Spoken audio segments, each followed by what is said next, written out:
The sacred thread upon the shoulder of Ayodhya's prince.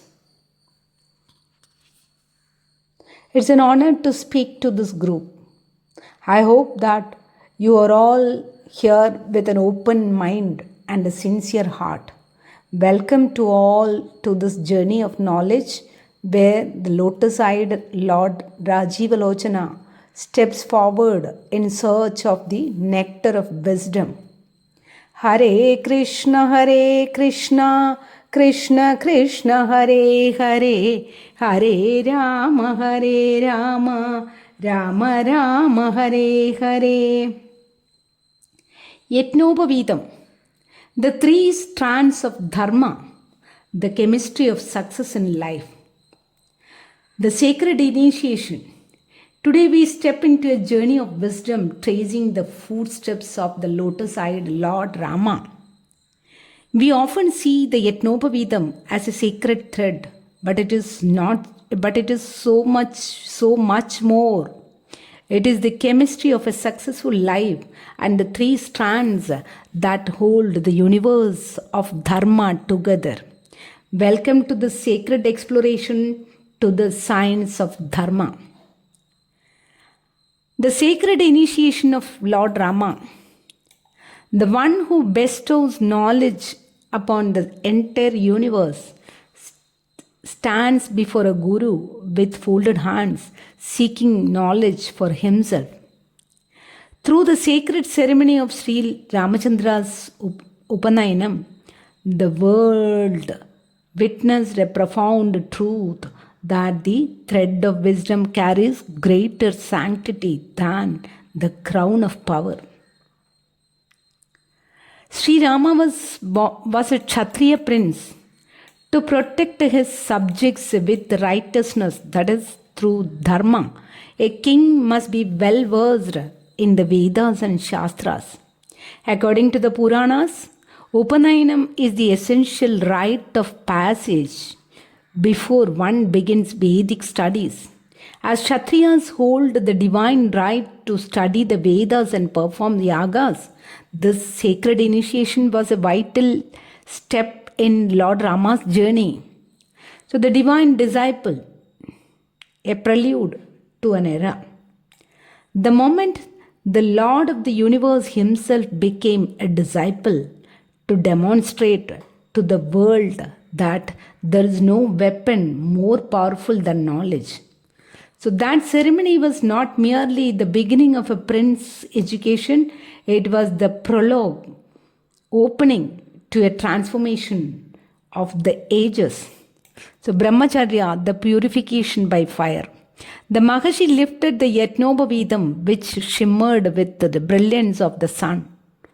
He covered the sacred thread, three strands woven as one over Rama's left shoulder, resting across the right side. At that sacred moment, Vasishta whispered, Rama, let these three strands be the guardians of your words, your mind, and your deeds, actions.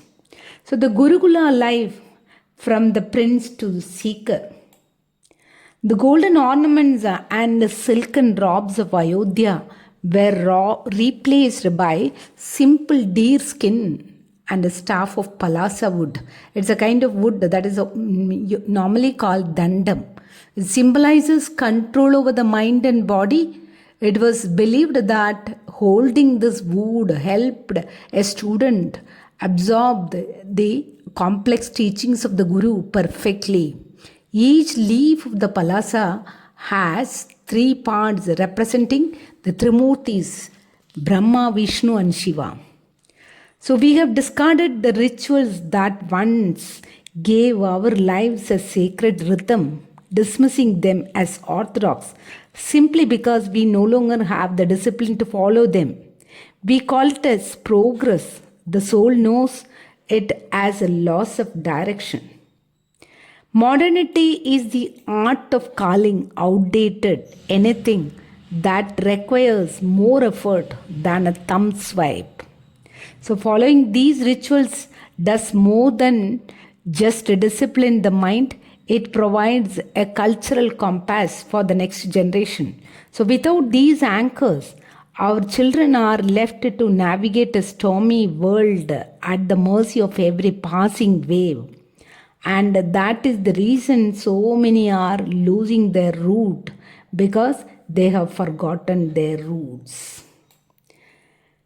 In the serene wood of the ashram, the prince of the solar dynasty embraced the life of a humble seeker, the sacred awakening from royalty to radiance.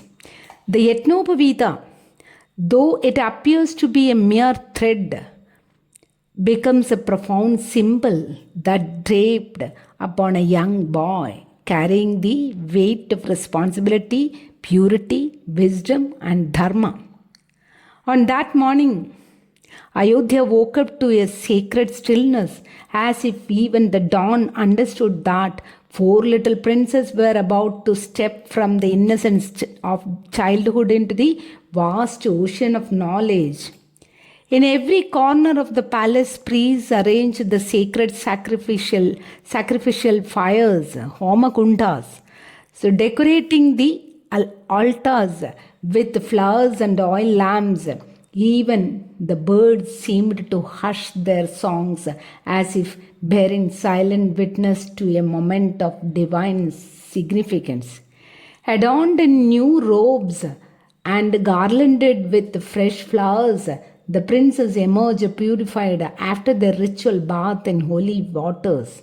So they shimmered with the natural grace of royalty. At that moment, the royal preceptor Maharshi Vasishta entered the hall, radiating the power of Vedic chants and a serene spiritual glow. His very presence transformed the palace into a hallowed forest hermitage. It was not merely a royal ceremony, it was the first step for those boys moving away from material comforts towards the higher realms of spirituality and eternal wisdom. The illumination of the solar princess. The grand halls and corridors of the royal palace shimmered, infused with the fragrance of sandalwood and rhythmic chanting of ancient mantras. Rama, Bharata, Lakshmana, and Shatrughna stood close to one another, their faces radiant with the innocence of youth and the glow of a great destiny. Before the sacred fire, the priests chanted Vedic hymns, songs explaining the profound significance of the sacred thread, a symbol of a life dedicated to responsibility, purity, and unwavering pursuit of dharma. Each prince listened with soul deep attention. Watching this, their parents stood by, eyes glistening with tears of joy, their hearts overwhelming with a love they could barely contain. It was the moment their sons took their first step from the darkness of ignorance toward the light of knowledge. In the calm and hallowed atmosphere of the Upanayanam, the young Rama began his true spiritual quest. Though the ritual achamanams, that is, it is the act of inner purification, you think of it as a reset button for the soul. He purified his mind, speech, and body with a divine energy, attaining a state of grace. Then the Yatnopavitam, the sacred thread extolled as holy by the ancient sages and devas, was draped across his chest. So the following mantra is the heart of the Upanayanam ceremony. So these lines chanted while putting the thread illuminated sanctity and the profound responsibilities of the one who wears it. The mantra of light goes like this. Yatnopavitam paramam pavitram prajapateryat sahajam purastat ayushyamagram pratimunja shubhram yatnopavitam balamastu teja. Its meaning is, the sacred thread is the ultimate symbol of purity, born with the Creator Himself at the very beginning of time. I wear this bright white thread to grant me long life and life of excellence. May it bring me inner strength and the radiance of wisdom. So the Yajnapavidam is supremely sacred. It was born in the beginning along with the Prajapati, the creator. May this pure and illustrious thread which bestows longevity grant you spiritual strength and the radiance of divine intellect, that is Tejas, the path of seeker, discipline and light. When Maharshi Vasishtha placed the sacred thread upon their shoulders, it was as if the sun itself had bowed down in blessing. So the queens prayed with a deep devotion. With every mantra, the child is gently lifted from the world of play to the sacred path of learning. From the very day of Upanayanam, the young brahmachari steps into the life of illuminated by discipline and calm, steady strength. Every morning now begins with a Sandhya Vandanam, offering slender twigs, Sameta, into the holy fire of, he prays, O Agni, grant me purity and a long life of purpose.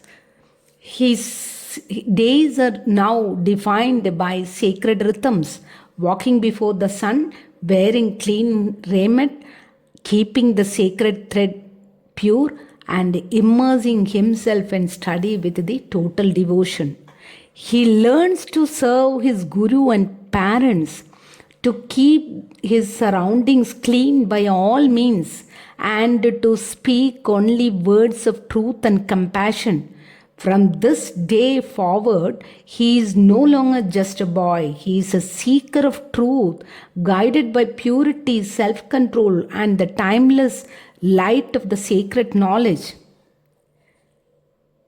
The daily practices of Sandhya Vandanam and the chanting of Gayatri Mantra sharpen the intellect, enhance focus, and shield the mind from confusion and negativity. So following their Upanayanam, Rama, Bharata, Lakshmana and Shatrughna embrace their new lives as young brahmacharis in the golden city of Ayodhya. Each day began with the sacred chants of Gayatri, rituals of purifications and offering to the holy fire. Under the divine guidance of Maharshi Vasishtha, they mastered the Vedas, perfected the art of archery and walked the path of Dharma. As they walked together through the palace halls and gardens, carrying the light of knowledge and virtue, their hearts remained disciplined, their minds grew sharp, and their lives were simple yet profoundly purposeful. In those times, children grew with mind calmed by discipline and hearts steadied by inner strength. In contrast, many children today find themselves enslaved by their emotions, often becoming overly reactive with a diminishing capacity for deep thought.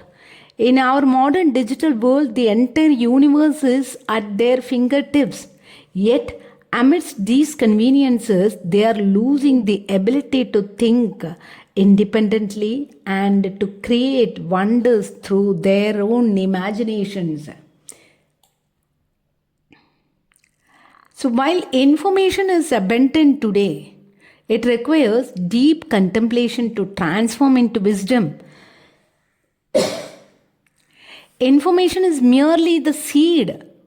Deep thinking is the soil required for it to blossom into true realization.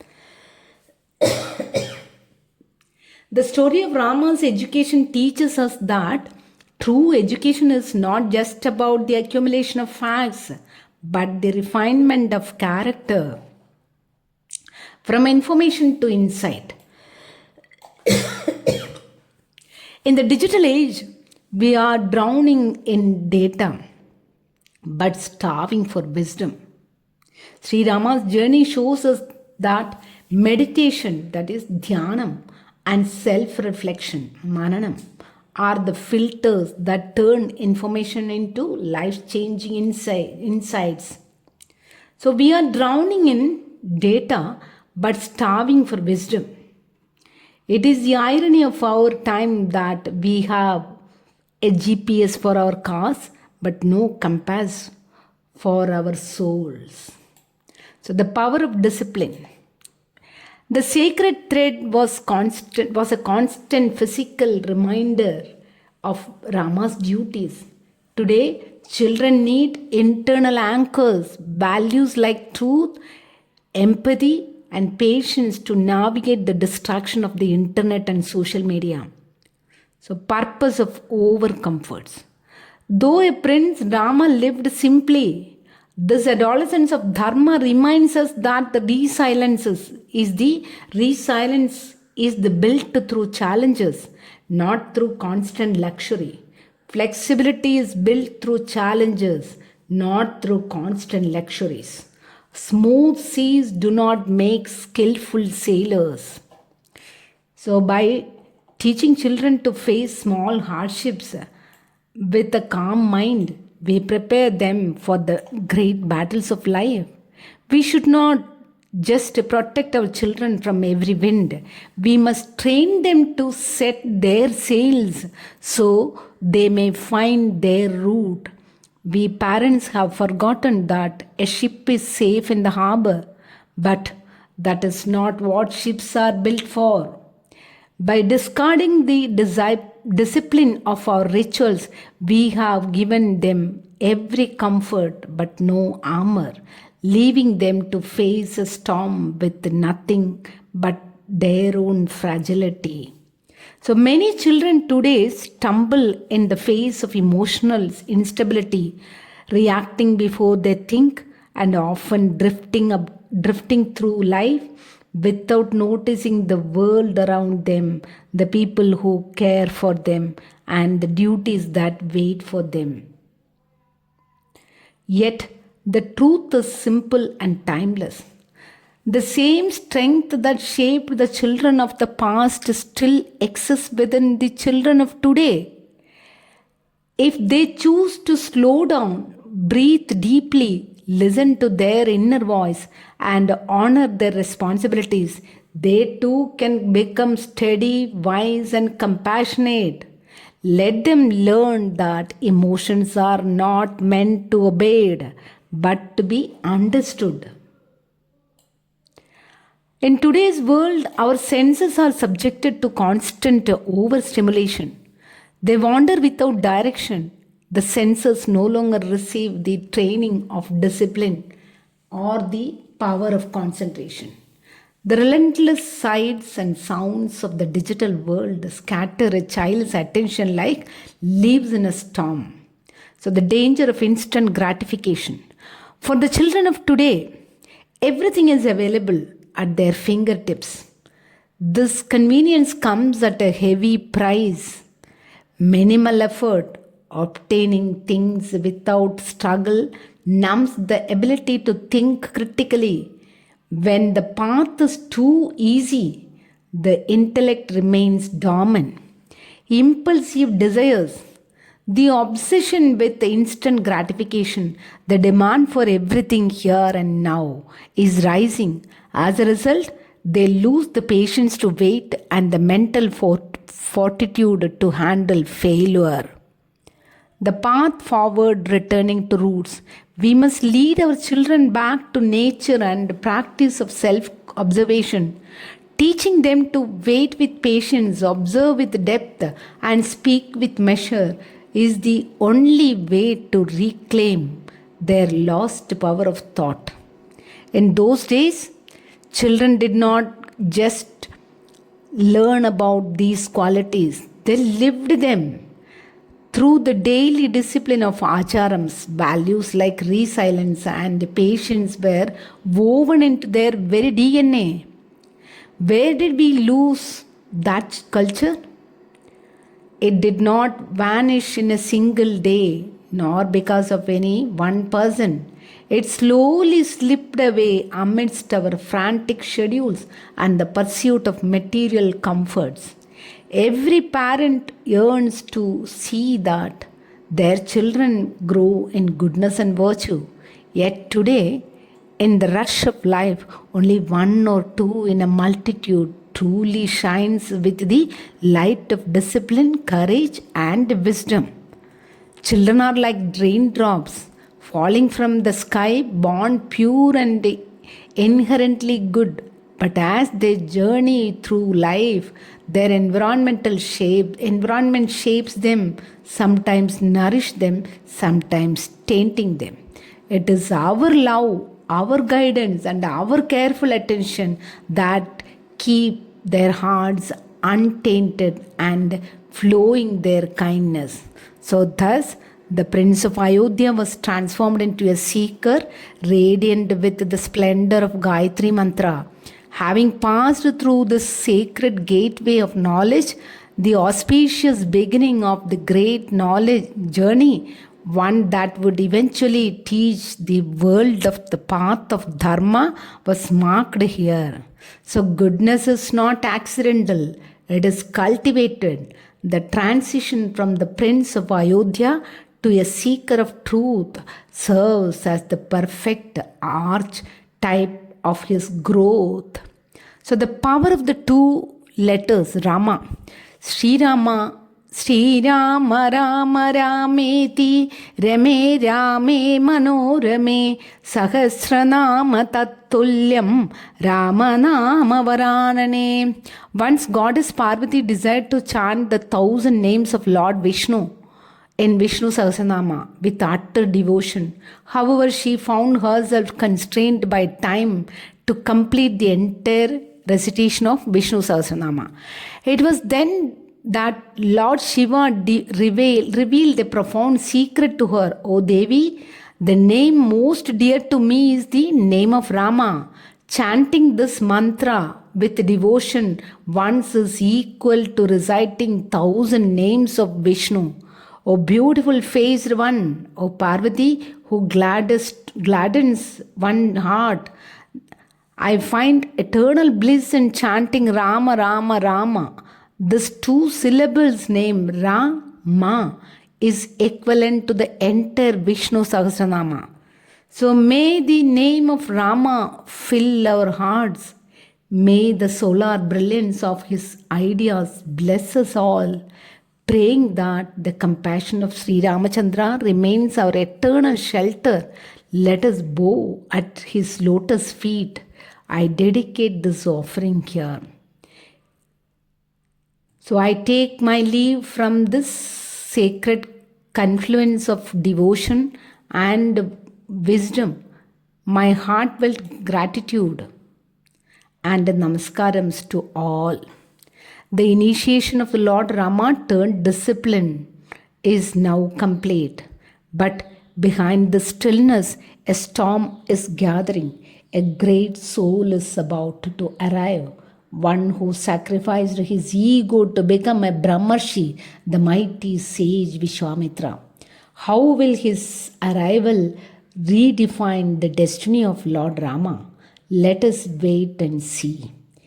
May the light of learning and that guided the halls of Ayodhya illuminate the hearts of all listeners today. Hare Krishna, Krishna Krishna, Hare Hare, Hare Rama, Rama Rama, Hare Hare.